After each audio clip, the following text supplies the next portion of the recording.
안녕하십니까. 사경원입니다. 경영지도사 2차 시장도 조사론 동영상에 대해서 소개 올리겠습니다. 제가 2016년에 촬영한 실제 강의 자료로서 시장조사론에 필요한 조사법문론과 통계, 기본적인 내용이 포함되어 있습니다. 조금 촬영된 게 오래됐으나 기본 이론 강의이기 때문에 여러분들에게 큰 도움이 되지 않을까 싶습니다. 무료 동영상 링크 주소는 www.databank.co.kr이 되시겠습니다. 접속을 하시게 되면 다음 같은 네이버 카페가 나오실 거고요. 기본적으로 회원 가입을 해주셔야 됩니다.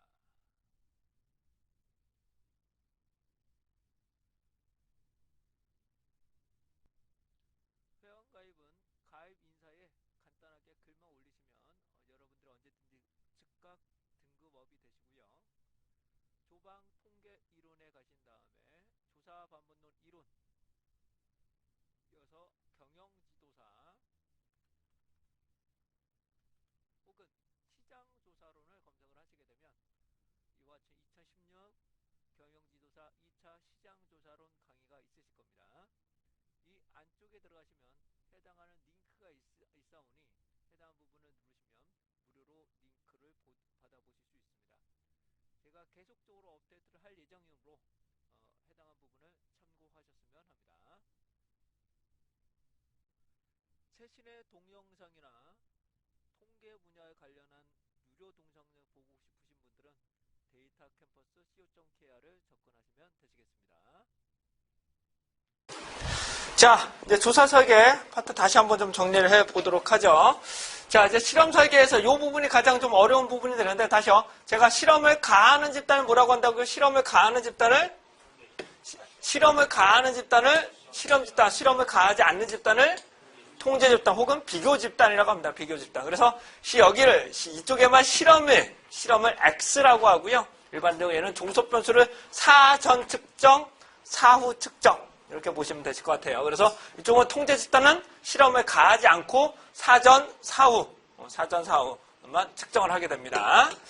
자, 그러시다면 실험에서는 우선 진실험 설계, 준실험 설계, 원시 실험 설계, 사후 실험 설계 이 네 가지로 구분되는데요. 진실험 설계라는 것은 시간자 선호성, 공동변화, 허위관계 통제라는 이 세 가지 3조건을 모두 충족하는 것들을 진실험 설계라고 하고요. 준실험 설계는요. 허위관계 통제가 현실적으로 좀 힘들 때, 한계점이 있을 때 준실험 설계. 원시 실험 설계는 공동변화를 한번 좀 측정하기가 어려운 경우, 한계점이 있는 경우를 원시 실험 설계. 그다음에 사후 실험 설계. 그래서 사후 실험 설계는 어디에 쓰인다고 얘는? 그러니까 사전 검토하실 때 그냥 사용하게 됩니다. 자, 그렇다면 진실험 설계부터 보겠습니다. 진실험 설계라는 것은 아무래도 모두 철저하게 통제를 하기 때문에 내적 타당도는 상대적으로 높죠. 하지만 외적 타당도는 상대적으로 좀 떨어지는 부분이 이제 진실험 설계가 되겠습니다. 자, 진실험 설계를 보시게 되면 여기서 설명드리면 X를 실험이라고 하도록 하겠습니다. X를 뭐라고 한다고요? 실험. O라는 것을 종속변수라고 보겠습니다. O를 뭐라고 본다고요? 종속변수라고 보겠습니다. 그래서 O, 1, O, 2는 그 종속변수 1, 종속변수 2이라고 보시면 돼요. 아시겠죠? 네. 자, 여기를 보시게 되면 몇 개의 집단으로 구분되나요? 2개의 집단으로 구분된다. 그래서 통제 집단과 실험 집단으로 구분되기 때문에 우선 통제 집단, 실험 이후를 측정하죠. 실험 이후만 측정하죠. 그래서 통제 집단 사후 측정이라고 합니다. 뭐라고요?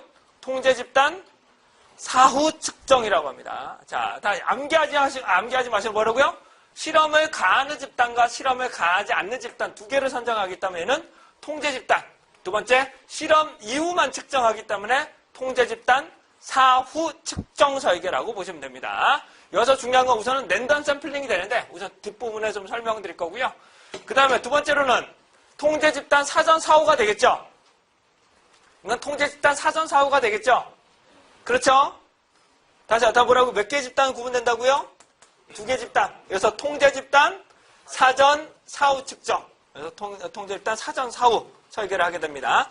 통제 집단 사전만 측정하는 건 없습니다. 다시 뭐라고요? 사전만 측정하는 건 의미가 없어요. 왜냐하면 실험 이후를 측정해야 되기 때문에 이걸 뭉쳐서 만드는 것들을 솔로몬 네 집단이라고 합니다. 이걸 뭐라고 한다고요? 솔로몬 네 집단. 그래서 실험 집단 2개, 통제 집단 2개를 선정하는 것들을 이제 솔로몬 네 집단. 가장 완벽한 외생 변수를 통제할 수 있는 가장 좋은 방법이 이제 솔로몬 네 집단이라고 하는데 시간과 비용이 너무 많이 들기 때문에 솔로몬 네 집단은 현실적으로 많이 쓰지 않습니다. 그렇다면 통제 집단 4호부터 보겠습니다. 통제 집단 4호가 되는데 여기서 보시면 R이라고 되는데 얘는 랜덤 샘플링이라고 말할 수 있습니다. 뭐라고요? 조사 대상 자체를 무작위로 선정하는 것들. 뭐라고요? 조사 대상 자체를 무작위로 선정하는 방법을 뭐라고 한다고요? 얘는 진실험 설계라고 합니다. 진짜 실험 설계. 그런데 한번 다시 설명드릴게요. 어떻게 된다고요? 통제 집단과 실험 집단을 어떻게 선정한다고요? 무작위로 선정하고 통제 집단, 그러니까 실험 집단에만 실험을 가하고 사후 측정을 한다. 이걸 뭐라고 한다고요? 통제 집단 사후 측정 설계라고 합니다. 자, 이걸 보시게 되면 실험 집단, 그러니까 통제 집단 사전 사후 설계죠. 자, 이거 한번 설명을 해보겠습니다. 어떻게 설명하면 될까요? 통제 집단과 실험 집단을 무작위로 선정한다. 뭐라고요? 통제 집단과 실험 집단을 무작위로 선정을 하고, 그 다음에 실험 집단에는 실험 이전 측정, 즉 사전 측정과 사후 측정을 하는 방법. 이걸 뭐라고 한다고요? 통제 집단 사전 사후 측정. 얘는 개선 정도를 보실 수 있는 거겠죠, 그렇죠? 효과 정도를 보실 수 있는 거겠죠. 이 결과 실험 집단에만 변화가 된다면 뭐라고요? 실험 집단에만 변화가 효과적으로 나타난다면 정말로 원인은 뭐라고 본다고요? X라고 볼 수 있겠죠. 그렇죠? 얘는 통제 집단은 변화되면 안 돼요. 통제 집단에서는 변화가 되면 안 됩니다. 변화가 되면 안 된다. 그래야 정말로 원인이 X라는 것을 확인할 수 있기 때문에. 그렇다면 요거를 합쳐서 만든 것들을 솔로몬 네 집단이라고 하는데 실험 집단 몇 개요? 2개. 실험 집단 2개, 통제 집단 2개를 선정하게 되는데, 자, 여기는 요 위에 거는 뭐가 되는 거예요? 이 위에 거는, 아이고, 얘 위에 거는 뭐예요? 다시 보겠습니다. 아이고, 죄송합니다. 어디 갔어? 네. 다시요. 얘 위에 거는 뭐가 되는 건가요? 위에 거는 통제 집단 사전 사후. 얘 밑에 거는요? 통제 집단 사후 측정을 합쳐서 만드는 방법이 되는데요. 이게 왜 완벽한지 좀 말씀을 드리겠습니다. 첫 번째, 통제 집단 사전 사후를 보시게 되면 어떻게 될까요? 사전 측정 결과에 따라서 변화 정도를 보실 수 있죠. 그실 수 있죠. 그 다음에 실험 집단 1과 실험 집단 3을 비교를 합니다.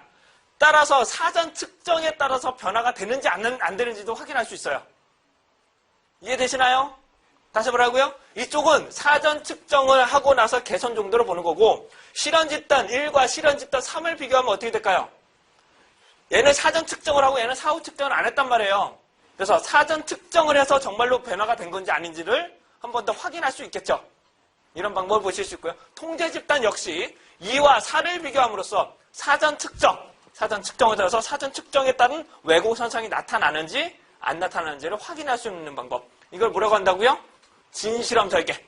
그래서 솔로몬 네 집단, 가장 완벽한 통제 설계라고 말씀드릴 수 있는데 비용과 시간이 상당히 많이 걸린다.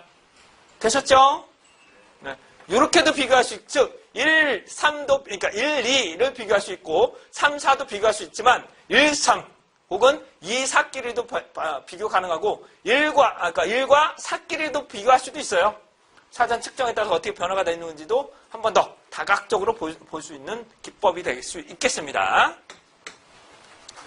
다음은 준실험 설계라고 하는데요. 준실험 설계는 진짜 실험 설계가 현실적으로 힘들기 때문에 얘하고 가장 근사하게 만드는 것들을 준실험 설계, 유사 실험 설계라고 합니다. 자, 첫 번째 한번 보시게 되면 이건 통제 집단, 실험 집단으로 구분되지 않나요? 뭐가 비슷해요? 통제 집단하고 실험 집단으로 구분되고 사전 측정을 했어요. 뭐하고 똑같으신가요? 뭐하고 똑같으신가요? 통제 집단 사전 사후하고 똑같지 않으세요? 통제 집단 사전 사후가 똑같아요. 하지만 얘는 랜덤 샘플링이 아니라는 겁니다. 뭐라고요? 조사 대상자를 무작위로 선정하지 못한다는 것. 이걸 뭐라고 한다고요? 준실험 설계라고 합니다. 이걸 뭐라고 한다고요? 준실험 설계라고 합니다. 자, 무작위가 선생님 무작위가 왜 어렵나요? 하시는 분들이 있는데 제가 다이어트 식품을 개발을 했습니다. 그러면 제가 무작위라는 건 뭐예요? 전국 대상에 있는 사람들에서 제가 무작위를 선정해서 이거 드셔보세요 라고 해야 돼요. 이거 드실 거냐고요? 안 드시죠? 제가 개발한 거 약품 드실 거예요? 그러면 드실 거예요? 안 드실 거죠. 그래서 여기서 말하는 거 뭐라고요? 그러니까 참여자를 선정을 하는 거죠. 참여자분들에 대해서 한정적으로 제공을 하기 때문에 그러니까 어떻게 된다고? 얘는 자기적으로 조사 대상자를 선정한 거예요. 이해되시겠나요? 다시 뭐라고? 저희가 임상 실험을 볼 때 어떻게 돼요? 뭐 관절 있으신 분들, 관절력 있으신 분들 막 모아다가 하시는 거잖아요. 그런 걸 뭐라고 한다고요? 비동일 통제 집단 설계. 얘는 자기적으로 표본을 선정합니다. 뭐라고요? 자기적으로 표본을 선정하게 됩니다. 그래서 우리나라는 이제 현실적으로 사람을 대상으로 무작위는 정말 쉽지 않아요. 동물이나 뭐 그런 거 가능하겠지만 사람을 대상으로는 완벽하게 무작위가 쉽지 않기 때문에 자기적으로 선정하는 이 방법을 많이 쓰게 됩니다. 이걸 비동일 통제 집단 설계라고 한다. 이거 뭐라고 한다고요? 비동일 통제 집단 설계. 자, 집단이 두 개라는 건 맞죠? 집단이 두 개라는 부분, 왜 비동일인가요? 하시는데, 솔직하게 말씀을 비동일한 것은 정말로 실험 집단과 통제 집단이 동등하지 않다라고 보는 겁니다. 완전 무작위가 아니기 때문에. 비슷하게 만드는 것 뿐이지, 정말로 동일하다게 보지 어렵다는 것들. 그래서 이거 뭐라고 한다고요? 비동일 통제 집단 설계. 뭐라고요? 비동일 통제 집단 설계라고 합니다. 그래서 얘는 사전 측정을 통해서 개선 정도를 볼 수 있다는 부분에서 살펴보실 수 있고요.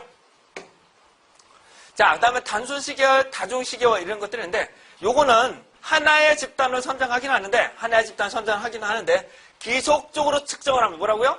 지속적으로 종속 변수를 측정하고 그다음에 독립 변수를 가하고 지속적으로 종속 변수를 측정을 하게 됩니다. 그래서 어느 시점에 효과가 나타나고 있는지 이런 것들을 보는 것들. 이거 뭐가 된다고요? 단순 시계열이라고 합니다. 이거 뭐라고 한다고요? 단순 시계열이라고 합니다. 자, 예를 한번 들어보겠습니다. 자, 여러분들은 성과, 여러분들이 교육 후, 천천히 볼게요. 교육 전과 교육 후를 평가하고 싶다. 어떤 방법이 있을까요? 첫 번째, 교육 만족도를 측정하고 싶다. 그러면 교육을 시키고 교육 이후를 측정하는 방법이 있겠죠. 그거보다 더 좋은 방법은요. 교육 이전을 측정하고 교육 이후를 측정하는 방법이 있겠죠. 이거보다 더 좋은 방법은 한 집단은 교육을 시키지 않아서 비교를 하는 집단도 있을 수 있겠죠.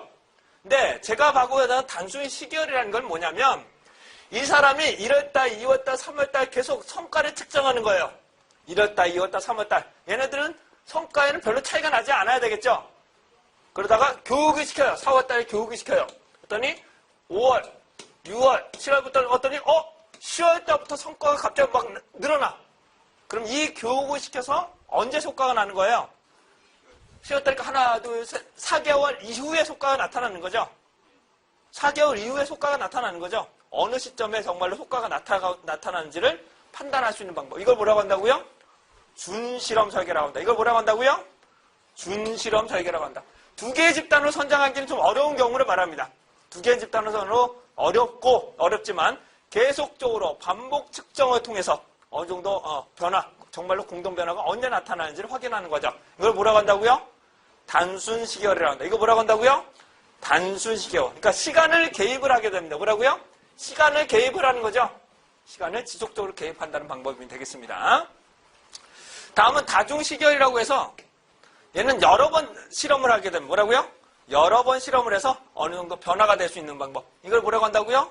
다중 시계열. 이거 뭐라고 한다고요?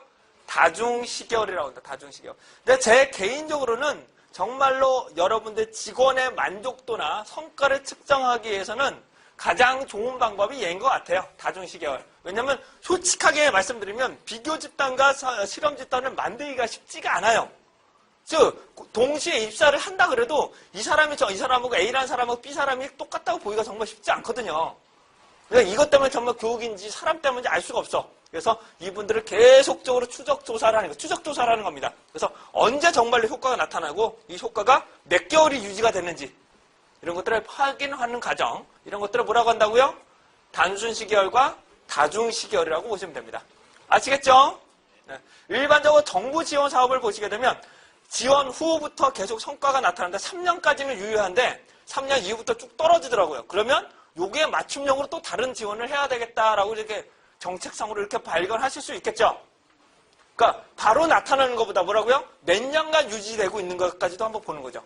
그러면 보다 지속성 이런 것들을 살펴보실 수 있겠습니다. 이제 회계 불연속이라고 해서 구분점을 선정해서 구분점 이상이면 실현 집단, 구분점 이하는 통제 집단을 실시하는 회계 분석을 실시하게 되는데요. 한번 예를 들면 직장 내 일정 점수 이상을 받게 되면 성과금을 주고 이 이유는 성과금을 주지 않겠다. 그러면 구분점이 여기서 성과금이 되는 일반적인 점이 되겠죠. 인센티브 내는 점이 되겠고 이거보다 높으면 실험을 가하는 집단이기 때문에 실험 집단. 요거가 낮게 되면은 구분점보다 낮으면 얘는 통제 집단.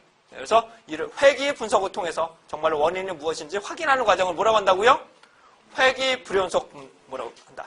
회계 불연속 설계라고 합니다. 자, 요게 조금 준실험 설계가 조금 어려운데 요거는 비동의 통제 집단, 그다음에 단순 시결, 다중 시결까지는 무조건 보셔야 됩니다. 아시겠죠? 네?